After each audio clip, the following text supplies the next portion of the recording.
Hi there, welcome along to the Sweet Spot. It's Bruce Millington and Steve Palmer with the weekly golf show from the Racing Post, looking back on what happened last weekend and then looking ahead to two super duper tournaments this week. I'll try and spin the intro out as much as I can because, as you'll see from Steve's jaws, the idiot has just decided to pop a Twix into his mouth seconds before we started recording. Not a wise move. Also not a wise move, Steve, the fashion. Me and you have both gone with a claret hoodie. What are the chances of that? But anyway, we will press on. Got loads to look forward to. The biggest crowds in golf assemble in Arizona for the Phoenix Open. And then if you like course and current form, we've got them both in one because the European Tour stays in Ras Al Khaimah on exactly the same course. We'll see whether it'll be a same story this week or something different happens. First of all, though, Steve, what a topsy-turvy week last week. Just brilliant action, wasn't it? I mean, all three tournaments have so fluctuating right throughout the week. I thought it was really tremendous, really spellbinding. I enjoyed it no end. And, of course, the highlight being Harold Varner III's putt to win the Saudi International. I mean, I've never seen a putt like it. I mean, even just a normal nondescript man. You know, sometimes when they're sort of on a Saturday, they'll throw back someone who's 3 over and they'll say, you know, it's a Jonathan Su. No, what's he called? Jonathan Su or something. Yeah, they'll go back to someone who's not a player in the tournament. He's 15 off it, and he's got a massive putt, and you know it'll go in. Yeah. This was even better than any of those. It was just extraordinary, wasn't it? Yeah. You've pinpointed the highlight of the week there because everyone loves Harold Varner, don't they? He's a very popular lad, and there's a lot of negative headlines going into the Saudi International last week. And yeah, you couldn't have picked a better man to lift the mood there. It's a snaking putt from off the green. And yeah, we were on the wrong nappy factor last week. I think you're muted there, by the way, Bruce. We were on the wrong nappy factor last week. I muted myself because I was coughing, Steve. Oh, did you? Oh, sorry. Don't give the game away. My sort of telephonic skills there, you know. I assumed you were gone forever there. If I didn't No. Very, very, very talented broadcaster you are. Harold Varner is a nappy factor. I know we were discussing last week for Johannes Veerman, who was going well for a long way in the Raz. Harold Varner became a father in October to Liam Varner. He must be an Oasis fan, I guess. And he seemed inspired. And yeah, what a celebration! You know, jumping into his caddy. It was brilliant, wasn't it? And you had to take your hat off to Bubba Watson. I'm not always a massive Bubba fan because I think he always glares at his caddy too much every time he misses a putt. But Bubba thought he had the tournament in the bag. He was trading very short on Betfair. And he was the first one to go down and congratulate him. I thought it was a beautiful moment. And then there was a nice picture on social media of them having dinner together in the evening. So I thought it was lovely. Oh, well, that is nice. Yeah, they can certainly both afford a good dinner after that one. I was pleased for Harold Varner. But, we didn't really strike a blow in that one. Our lot were just sort of floating around in sort of 30th place. That was a disappointing tournament. And then obviously, Steve, if we go across back to Ras Al Khaimah, I mean, it was a weekend where the imbeciles who love momentum had egg on their face because everyone thought Bubba had the momentum in Saudi, and then they thought Jordan Smith had the momentum in Ras Al Khaimah because he came and overtook Nikolai Hogard, who threw away massively. But then Hogard, he's not the fast bowler from Yorkshire, is he? He came back in massively impressive style. I mean, these two kids are the real deal, aren't they? He's so good.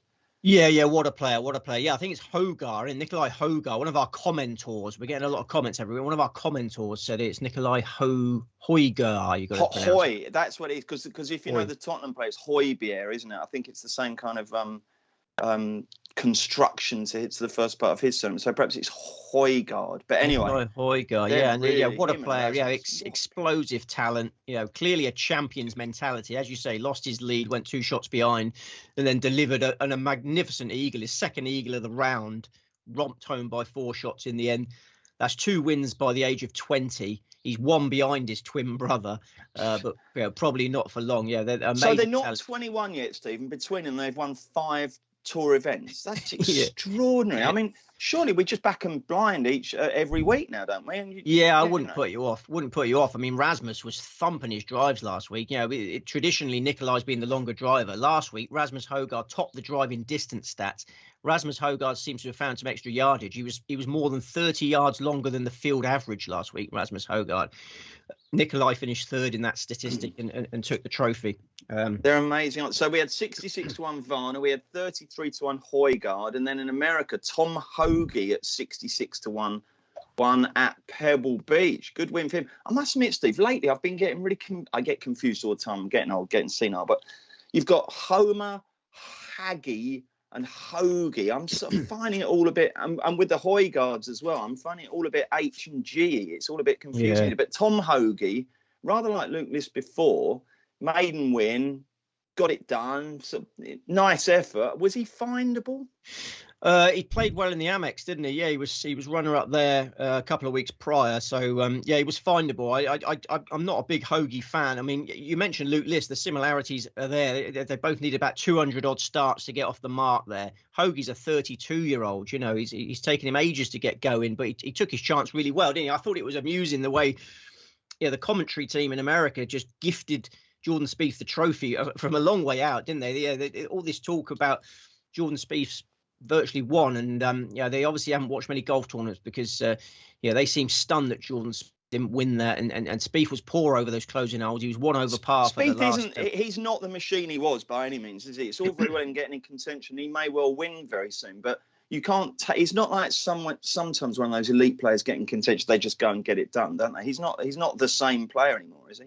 I make you right. Yeah, he's one over par for the last 5 holes. You have to note that 2 of those holes are par 5s. I don't like that new pre-shot routine, the extravagant backswing before it starts. That suggests that he's not comfortable with his swing for me. So Hoagie took his chance well. I don't think he's a great golfer.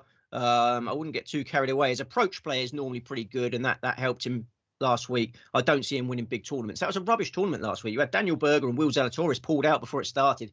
There wasn't a lot to beat last week. Patrick Cantley should be ashamed of himself, and I don't think Tom Hoagie will win much more. we were getting quite excited on Putnam. He gave you a good run for his money, but just couldn't quite get it done in the end, could he? But he, like I say, if you backed him at 80 or 90 to 1, you had an enjoyable week apart from the last sort of hour, didn't you? Yeah, I mean, Sunday night really showed the challenges that the golf punter has.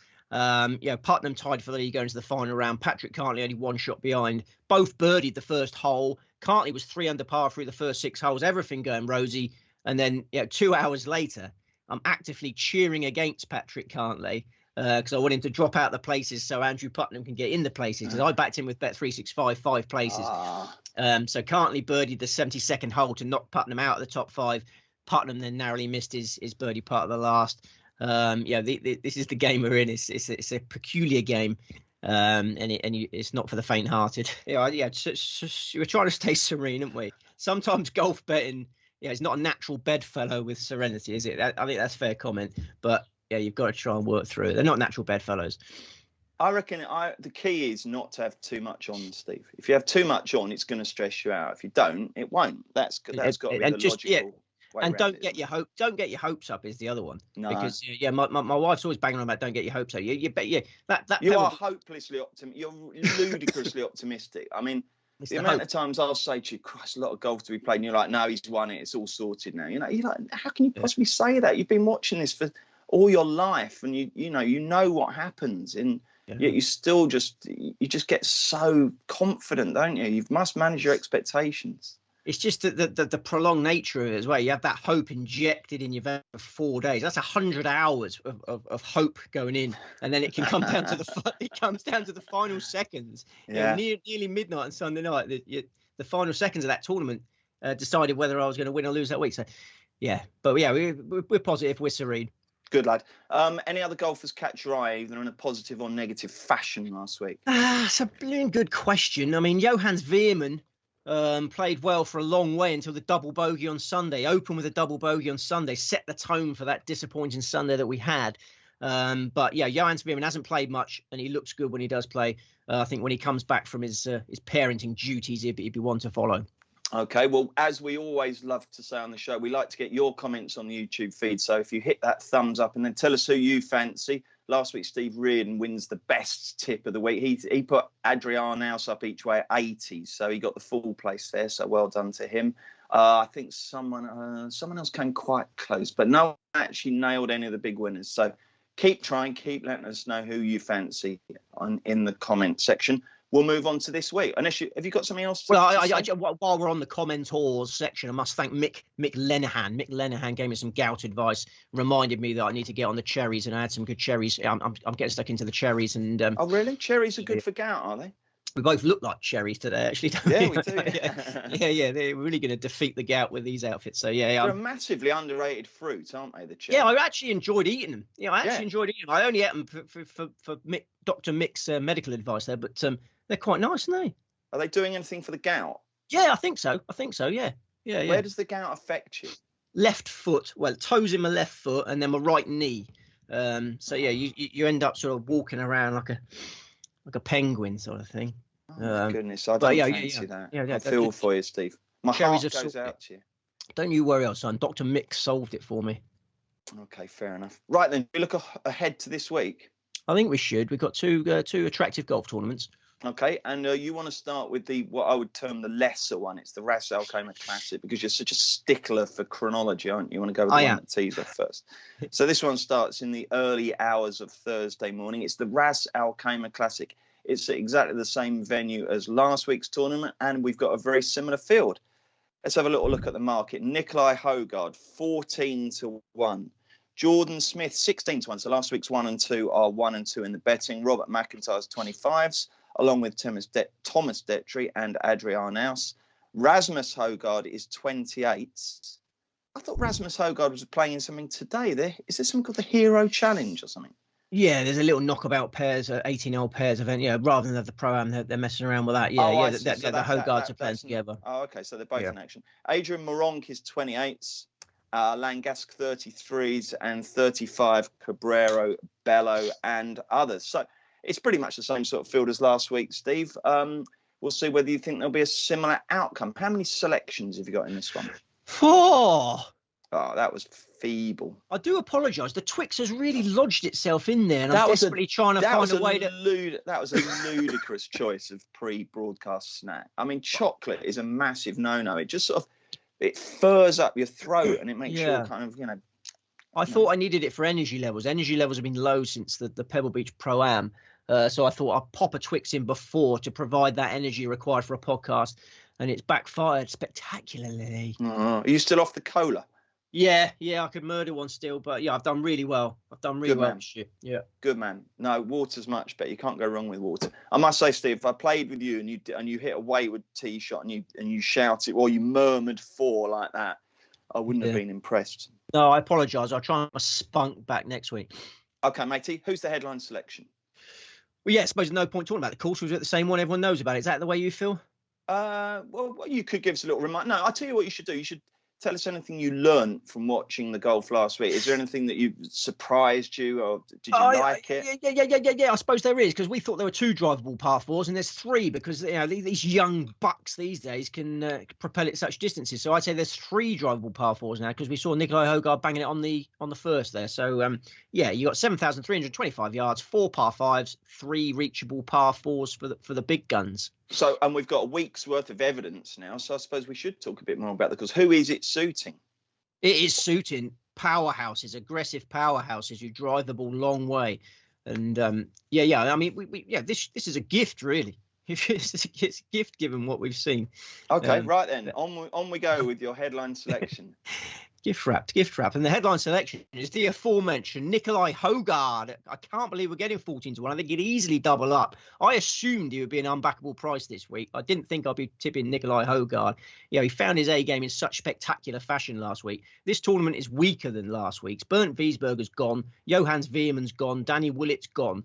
What price should Hogard be on a course that he demolished last week with a cold putter? It was 60th in the putting stats last week and won by 4 shots. This is a ball striking colossus, only 20 years old, still improving, clearly capable of making a massive impact in the game. And there's no travel worries to worry about. When you're talking about a back-to-back victories, and normally they've got a big journey to go on. He can get himself freshened up nicely for the second one. And I don't think he's going to rest on his laurels. Another he can't get back-to-back wins. He's going to rest his. It's not going to happen. His world ranking is 67. Doors will open for him if he gets in the top 50 of the world rankings. He'll have the scent of Augusta in his nostrils now. A Masters debut is there for him. If he wins again this week, he'd be on the banging with a great chance of a Masters debut. So I think he's gonna go for it again. I was expecting a single figure price this week. I couldn't believe I got a double figure price. I was really quite excited when I saw it. I thought the bookies would be running for cover. I mean, one firm opened up 18-1. It's like they spent last week holidaying in Mars. I mean, where does that price come from? I think there should be a massive gap between Hogard and Jordan Smith at the top of the betting, and there isn't. Blimey, yeah, I can't argue that. I can't argue with any of them because I don't know as much about it as you, but certainly not with that one. It does seem a decent old price, doesn't it? Who would you rather bet, 14 to 1 Hogard or 16 to 1 Smith? Well, I'm not really anti-Smith. I'm just talking about within the context of just that individual price. 14s. Yeah, put it this way. If someone said, oh, can I have a tenner on Hogard at 14s with you? I'd be like, no, you can't. I don't want to lay that. Why would I want to risk that? No, yeah. I mean, you've got one that's like proven himself a champion early on and one who hasn't. I mean, Smith, I don't want to be anti anyone because, it's a tough mental game. But, Smith's temperament has to be questioned here. Yeah, the killer instinct was not there again on Sunday. He hit the front, hit a horror shot on that par 3. I was thinking about this and I was thinking, who would I rather have as a mate? I'd rather be mates with Jordan Smith. See, a really nice lad, isn't he? And I'd rather be mates with him than Nikolai Hogard. Hogard's a cocky character. You can tell he's got that little arrogance in there. If you went into a bar with Nikolai Hogard, he'd swagger in, start chatting up the ladies. He'd be a real handful. Whereas Jordan Smith, respectful, nice guy. Much rather be mates with Jordan Smith, all right? But, one of our colleagues, Ash White, in the Bloodstock team, he's a really good mate of Jordan Smith's. He is mates with Jordan. Yeah. Yeah. So there you go. You're right. And he's not mates with Nikolai Hogard. What does that say? That tells you a lot. I bet he enjoys being mates with Jordan Smith. He loves it. But asking me how often does he back Jordan Smith? Because I don't know. That could be a bit of a tangent, that couldn't it? But he's known as I've known this for a while about Jordan Smith. He's a nervous character because I've got a mate, Johnny Welch, a very talented golfer himself.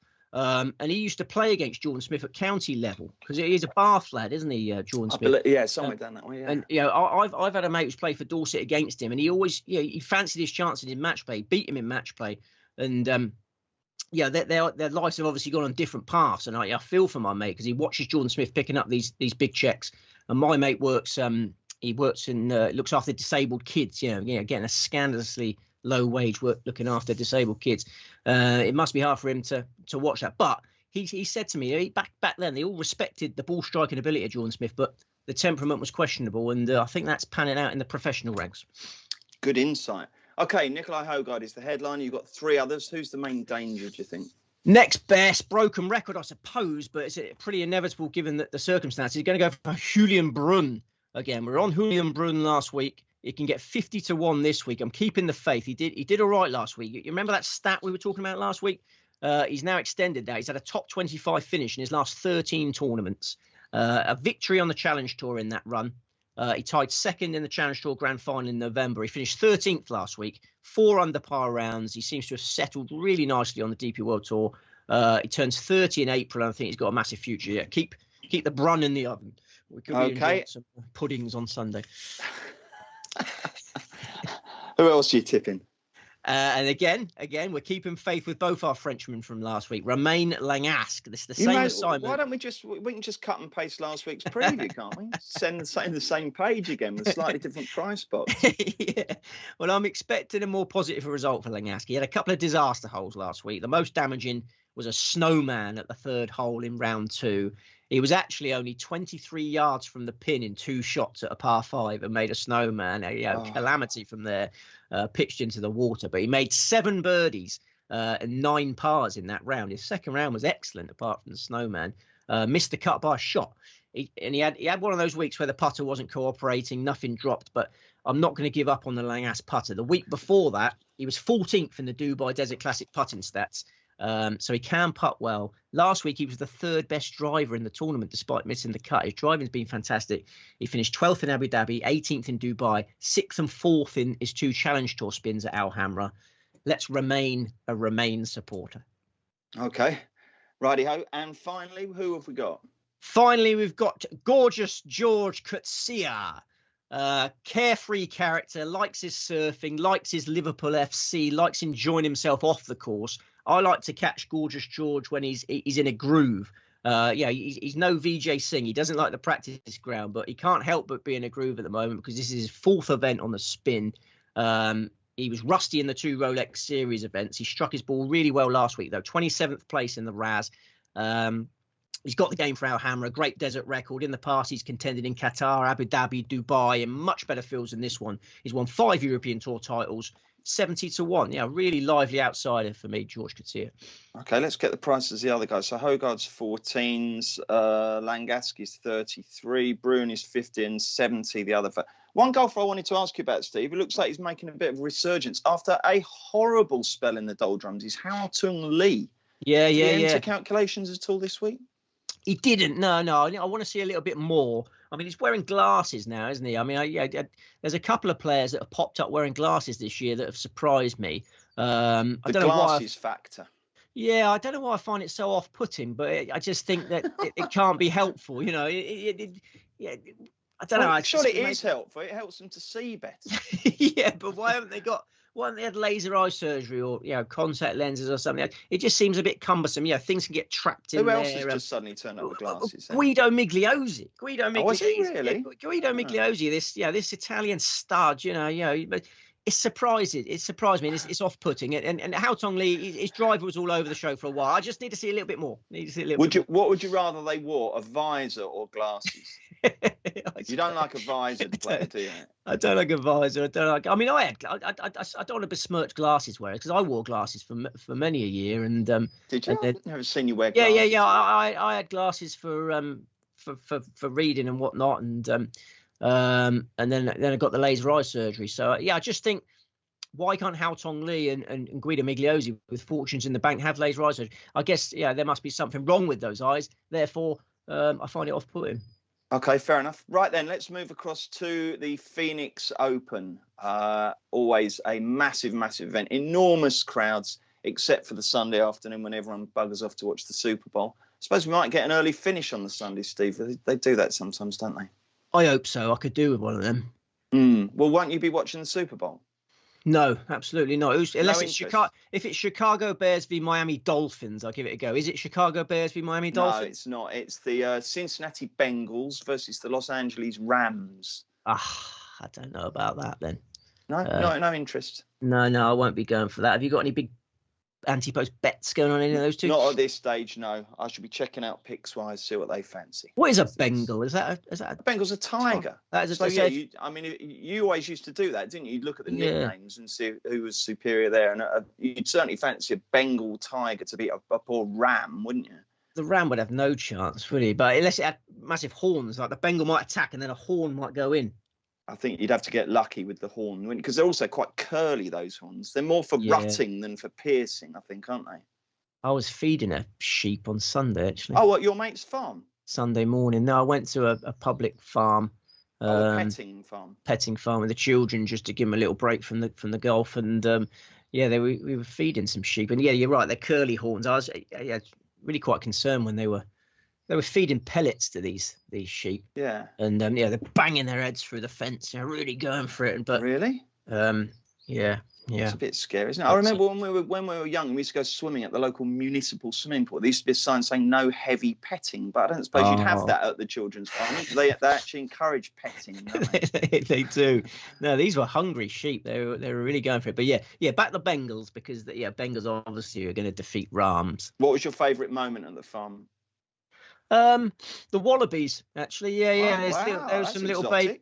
Yeah, they get little baby wallabies in there. It is exotic, and the proprietor, to be fair to him, was having to defend himself because it was a freezing cold day, wind whipping across Portland, and this poor fella's got people coming up sort of questioning why there's wallabies there and the little babies and they're going out the pouch, and he was making it clear that they come from Tasmania, I think he said, and he was claiming it was a colder climate than Portland generally. They like colder. Yeah, the wallabies are a different animal, quite literally, to the kangaroo. Yeah. Right, Phoenix Open. Here's the market. John Rahm, 15 to. I've got to put my glass on. I feel terrible wearing glasses. Oh, here we go. Might become a worse broadcaster, according to Steve. Right, 15 to 2, John Rahm. 12, Justin Thomas. 14, Patrick Cantlay. 18, Hideki Matsuyama. 18, Victor Hovland. 22, Jordan Spieth. 22, Schauffele. 25, Scheffler.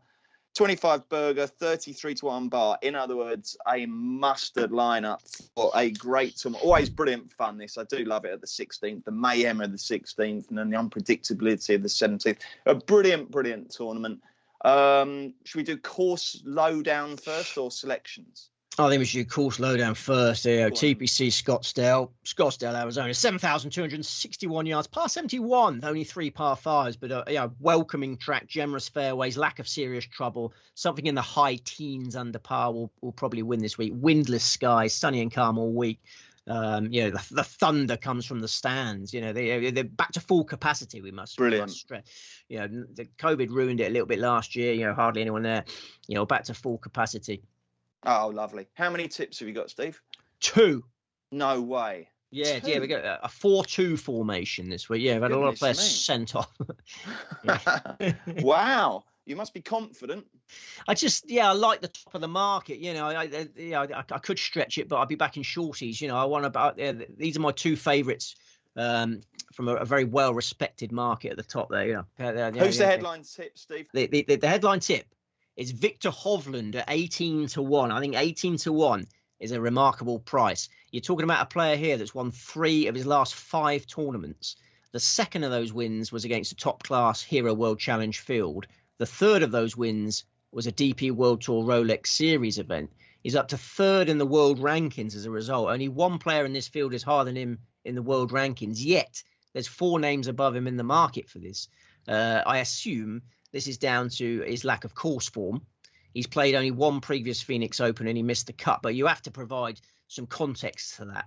It was at the start of 2020. He'd been a pro for about 8 months. He'd never won a main tour event. He was playing off a sponsor's invite. He was ranked 94th in the world, and he just trekked back from Dubai. The Dubai Desert Classic was a week before Phoenix in 2020. He was absolutely knackered for his Phoenix debut, and he missed the cut by 1 shot. 2 years later, totally different story. 4 PGA Tour titles under his belt, if you include the Hero World Challenge, 2 DP World Tour titles, stalking the top spot in the world rankings. Hovland's a different animal, and Scottsdale, I think, is a great fit for him. We want to be back in attacking players who find lots of greens in regulation. That tends to be the formula for success here. You've got to be high up in the Greg stats. Did you see that commentator comment? Oh, yes, yeah, I did see that. Yeah, explain what that is in case anyone didn't see it. Well, we were trying to make a distinguish between GUR and GUR, weren't we? Ground under repair, greens and regulation. Harry M has suggested that we call them Greg stats. So we will from now on. So, you've got to be high up in the Greg stats here. Did he say why? Just greens in regulations. Yes. And he likes going to Greg's on the way back from the golf course, apparently. Yeah, no, I get that. Greg's is a good word for it, yeah. It's great, isn't it, Greg? I like going to Greg's. Yeah, not everything has to be an acronym. That should be, that should become a thing, shouldn't it? Greg's, go with that, and we'll all be. Because he's not the most chipper, is he? Højgaard, is it? Not Højgaard, Hovland. See, I told you I get confused with his date change. Yeah, no, he's not the most chipper, but he's a Greg's machine, and. We'll be tucking in the sausage rolls on Sunday when he wins. Supreme ball striker. He's only played poorly once this year, and that was first up in Hawaii. And don't forget, there were big excuses for that performance. His clubs got lost in transit from Norway. They didn't arrive just before he teed off in Hawaii. So dismal preparation for the Century Tournament champions. Disregard that tournament. You take that tournament out of the form figures. His form figures from his last 4 events: 1-1-4-1. God, goodness me. There's your 18-1 chance. Goodness me. I like backing people who can prove that they can win tournaments. They're not flaky, and both Højgaard and Hovland, they're just winning machines, aren't they? It's brilliant in Dubai, wasn't he? Cool dudes, aren't they? We're backing 2 absolute dudes there, aren't we? Who would you rather be out of those 2? Victor Hovland, Victor Hovland is one of the happiest people in the world. He's got a lovely way about him, hasn't he? He's got a lovely way about him. Such wonderful mannerisms for what was he, 24? His parents must be so proud of him. Yeah, and he's got a lovely taut face as well. I've got a horrible sort of elasticated, floppy, jowly face, but he's nice and sort of taut, isn't he? And I'm very jealous of people with taut faces. Yeah, he's got a lovely face. Yeah, it's probably no one I'd rather be, actually.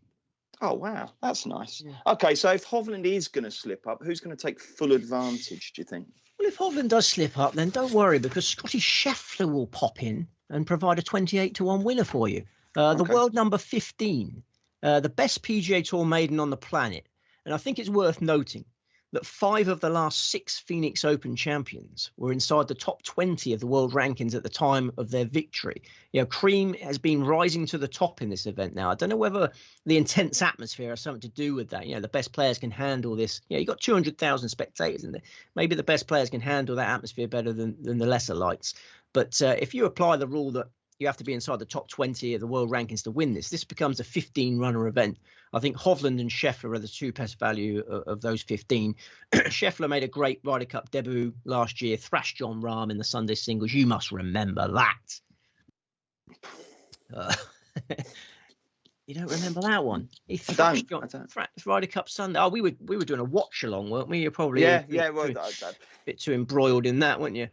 But yeah, that any concerns about Scheffler's temperament ended at Whistling Straits when he destroyed Rahm in the Ryder Cup. And since the Ryder Cup, he's finished 4th at Mayakoba, 2nd in the Houston Open, 2nd again in the Hero World Challenge. You couldn't be knocking at the door any louder. The hinges are coming off that door for Scheffler.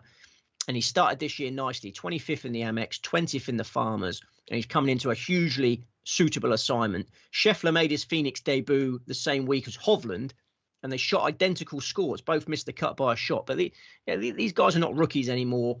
They're class acts. Scheffler went back to Phoenix last year and finished 7th, only 3 shots behind the winner. And bear in mind that effort came after he had missed the cut in the Amex and the Farmers. So he arrived in poor form here last year, still impressed, this time in fine fettle. And I'm expecting fireworks. Okay. And talking of those watch-alongs, we could have some interesting, exciting news for you soon. Watch this space. Big Johnny Rahm is the only single-figure golfer this week. Does he deserve to be, Steve? Yeah, he deserves to be. I mean, he just always contends, doesn't he? Yes, he's got a great record in this event. Solid, winless, but solid. He lives in Scottsdale. It's a home game for him. I can't put you off Jon Rahm. He was. If I was going to have 4, he would be one of my 4. But he's been angry this year. Very angry. Does 200,000 spectators help that? Also, Steve, I think the return of the full crowds, I think they're going to be even more raucous, and it's Super Bowl later on, so loads of people are going to be there, and they're all going to be bang up for it. And there's going to be a lot more sort of drinking and shenanigans. You're going to have young folk who've been let off the leash because they haven't been able to drink because of the COVID restrictions. I think it could actually boil over. I hope I'm wrong, but it could get really silly, couldn't it? And that's not going to suit a tinderbox temperament like Rahm's, is it? Couldn't have put it any better. Yeah, I've nothing to add to that. Okay, thanks, mate. Anyone else on the fringes of being selected? Hideki Matsuyama must be respected. Yeah, one in fine style at the start of the year. But yeah, he's based on good putting, wasn't it? It's sort of freakish putting week. His ball striking hasn't been hugely impressive. And there's a little leg niggle in the Farmers. I don't know if you noticed that. Yeah, he looked like he's carrying a little leg niggle. I know that was a couple of weeks ago. He's probably all right now. But yeah, he's a two-time champion. Yeah, if we're going to have 4, Rahm and Matsuyama. But yeah, I think Scheffler and Hovland, I can't find holes in at those prices. I think they're good value, really good value. Lovely stuff. Let's reiterate, Steve. In the Ras Al Khaimah Classic, who are you tipping? Nikolai Hogar, Julian Brunn, Romain Langasque, and George Casilla. And in the Phoenix Open, Victor Hovland and Scotty Scheffler. So it must stress, that's 6 tips. There's only 8 doubles. Doubles fans can have some fun this week with only 8 doubles. Yeah, absolutely. Brilliant. Yeah. Okay, then we've only got 1 tournament next week, I believe, haven't we? Oh, heartbreaking news yesterday. Yeah. The Indian Open has been postponed again. Yeah, will we ever get another Indian Open in the last? We haven't had an Indian Open since March 2019. COVID travel restrictions have caused it. Yeah, very late cancellation again. I really feel for Indian golf fans. Yeah. So what have we got? We've got the Genesis Invitation. Got the Genesis. It's a brilliant tournament. Yeah. Is it? Yeah. All the big names. Oh, it's Riviera, is it? Yeah, it's a lovely golf course. What that used to be? It was the LA Open back in the days, I think, wasn't it? It's had many different guises. But it's a lovely golf course and we always enjoy it. But yeah, it's a shame the Indian Open has fallen by the wayside. Oh, well, these things were sent to try us, weren't they? And it does look like things are sort of feels like COVID's sort of getting, into the end games, doesn't it? Is that how you sense it? I do sense that, but I don't feel in party mood because you've got other battles coming in there. The cost of living crisis is coming in there, isn't it? Everything's going up, and we feel like a sort of I feel a pained generation. It seems like our generation is suffering more than previous ones. You used to be like. Well, my generation's not your generation. Well, I suppose I was being a bit kind there, wasn't I? Yeah.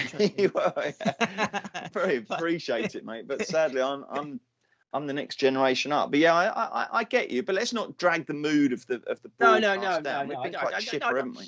I don't want to drag the mood down, but I just want people to know we understand what's happening out there. Yeah, we're throwing betting advice around, and people are struggling to pay the blimmin' gas bills. Let's be aware of this. I just think quality of life is for the first time ever going the other way, isn't it? It used to be every generation had a better life than the last, and I just think, my generation's suffering, and I'll just worry about my children. Yeah, sorry, I'm going to bring the mood right down. That's all right. I'm sure that when people are struggling to pay the bills or, having to scrimp and save, they'll take great comfort from the fact that those two idiots on the sweet spot are aware of their plight.